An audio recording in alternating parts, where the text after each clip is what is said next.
السلام علیکم۔ مولانا فضل الرحمان کا بیان میں نے سنا ہے۔ اس بدبودار کردار کی بکواس سن کے میرے دل میں ایک آگ لگی ہوئی ہے۔ میرے والد 71 اور 65 کی جنگ کے غازی ہیں۔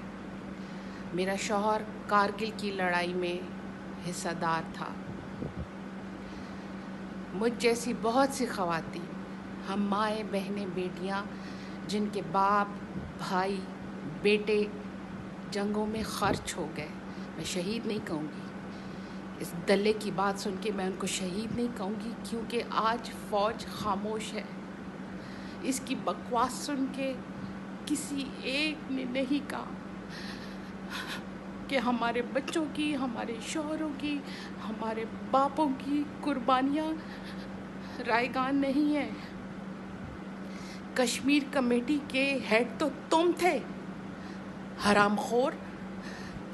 سالوں سال وہ ہڑپ کر کے سور کی طرح تمہارا پیٹ پھول گیا ہے، اور تم بیٹھ کے پاکستان کے فوجیوں کو بکواس کرتے ہو۔